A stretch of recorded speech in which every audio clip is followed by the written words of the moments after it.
Grace to you and peace, and welcome to tonight's midweek faith formation as we continue to discuss the stories that didn't make the felt board.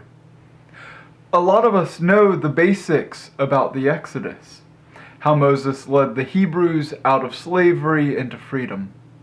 But there's a lot that happens between the parting of the waters of the sea and the Hebrews' entrance into the land of promise. Tonight, we're looking at one strange episode. The mysterious case of the snow-white Miriam. Let's start by identifying our major characters. Of course, there's Moses. He's set adrift in the Nile to save him from Pharaoh's murderous army, and he's adopted into Pharaoh's household. He flees from Egypt after he's caught committing murder. He lives in Midian as a shepherd where he gets married and works for his father-in-law. And he has this encounter with the Lord in a burning bush, and he's sent back to deliver his people from slavery. There's this whole thing with 10 plagues. Go watch The Prince of Egypt. It'll refresh your memory, and there's some really great music in it. Moses has a brother, Aaron, who also plays a role in the Exodus before becoming the high priest of Israel. And then there's Miriam, Moses' sister. She's the one who watches over Moses as he floats down the Nile, and then when Pharaoh's wife finds him, Miriam is the one who brings her mother to serve as Moses' nursemaid in Pharaoh's household. And then, after the newly freed Hebrews cross the sea, Miriam leads the women in dancing and sings the Song of the Sea, considered by many scholars to be the oldest verses in the entire Bible. Sing to the Lord, for he has triumphed gloriously. Horse and driver he has hurled into the sea. Tonight's story takes place after the Exodus. The Hebrews have received the law, the Torah, at Mount Sinai, and they've been wandering in the wilderness for a while, but they haven't yet entered the land of promise. Just prior to the story of snow-white Miriam, two men, Eldad and Medad, begin to prophesy in the Hebrew encampment. Joshua, Moses' right-hand man, urged Moses to stop them, but Moses responded, "Are you jealous for my sake? Would that all the Lord's people were prophets."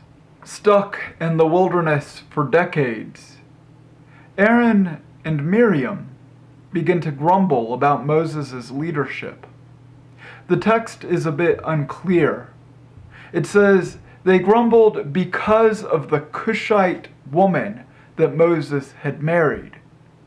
But nothing else in the entire story suggests that Aaron and Miriam are all that upset about their sister-in-law. What they actually say is that Moses is hogging the limelight. Has the Lord spoken only through Moses? Has God not spoken through us also? And, the text tells us, the Lord heard it.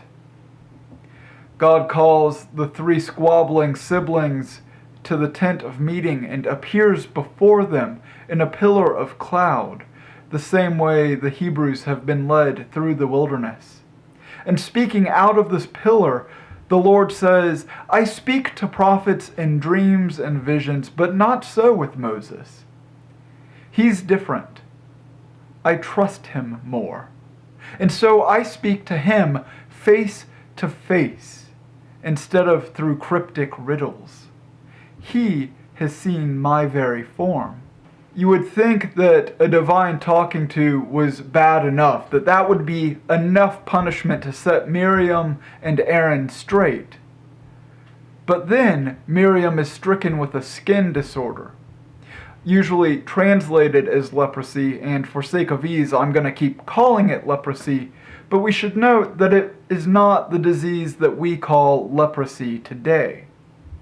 Her skin becomes as white as snow. And in accordance with the laws around cleanliness and ritual purity, she must be cast out of the camp. Aaron is spared this affliction, but he implores Moses to approach the Lord on Miriam's behalf, which Moses does. And yet God says that she must bear the shame of her punishment. The law says that she must be cast out of the camp for 7 days. Sibling rivalries play a big role in the Hebrew scriptures, and Jesus will take up this same theme, this same motif in the parable of the prodigal son, when the father welcomes back the son he thought he lost, only for his other child to gripe about how unfair it all is. From the very beginning, siblings compete for the favor of God, as with Cain and Abel, for the favor of their father, as with Jacob and Esau, and as with Jacob's sons when they sell Joseph, their favorite, into slavery, and thus set up this whole thing with the Hebrews being enslaved in Egypt. They compete for the favor of their husband in the case of Rachel and Leah. And now they're competing for the favor of the people, as Aaron and Miriam gripe about how Moses gets more attention. Later, David's sons will compete with each other, and it will end in bloodshed. And in most of these stories, one sibling finds unmerited favor with God for reasons beyond human comprehension. And this story is no different. Why does God care more about Moses than Aaron or Miriam? There's no obvious reason. It's not that Moses is a better person. He killed a man. And it's not that he is a better speaker. He says himself he has a speech impediment. There's no obvious reason why God trusts Moses more. There's no obvious reason why God trusts Moses more than other prophets from this same family. And this is also one of several stories in which someone is stricken with leprosy as a punishment. In 2 Kings, the prophet Elisha helps heal Naaman, the Aramean general. And Naaman expects to pay the prophet for this service, the same way he would any priest or miracle worker. Elisha turns down the offer, but Elisha's assistant, Gehazi, sees an opportunity to make himself rich, and he chases down Naaman and accepts the original payment.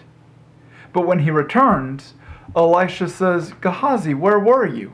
Did you not know that my spirit went out with you when you left?" And Elisha punishes the greedy assistant by striking him with the very disease that Naaman just cast off. And Gehazi becomes as white as snow. 10 chapters later, King Uzziah, he's called Azariah in 2 Kings, but Uzziah in 2 Chronicles. Anyway, King Uzziah, who had been a just and mighty king, grew proud and usurped the priestly role by offering incense in the temple. Before he could even leave the holy site, leprosy appeared on his forehead, and because of that, he was forced to live the rest of his life isolated from the people and from the worship of God. So, what's going on here? As we see in the stories of Gehazi and King Uzziah, it seems as though skin disorders, and even more so the subsequent isolation from the community that they impose, function as a punishment for usurping the authority of prophet or priest. But that doesn't answer every question, because Numbers says that Miriam and Aaron were forced to act because of Moses' Cushite wife. But the only wife named in the Torah is from Midian, not Cush. Though some interpreters have suggested that Cush is a region in Midian, most of the time Cush is assumed to be in Africa, near Nubia and Ethiopia. So did Moses marry a second woman? Well, that's certainly possible. And if indeed the second unnamed woman is from the Upper Nile, then Miriam's punishment, becoming white as snow, has an ironic twist, that for resenting a black woman, she is made supernaturally white and unclean. But even if that's the case, that still doesn't answer every question. It doesn't fully resolve the story, because Aaron is also at fault here. Aaron, as the priest, had to remain ritually clean to perform his sacred duties, and this has led some to speculate that Aaron went unpunished so that he could fulfill his priestly responsibilities. But this seems so remarkably unfair for Miriam. Writing in the Women's Bible Commentary, the scholar Catherine Sackenfeld remarks, "The lineage of Miriam is a lineage of generations of women who have been rejected or humiliated for doing exactly the same thing as their male counterparts. But," she goes on to say, "the larger biblical tradition presents us with another face of God. That other is the face of God who stands close to and defends those on the outside. A God who has likewise been rejected by people who thought they knew best. Miriam outside the camp may point us not simply to the painful arbitrariness of her situation, but also to the suffering of God."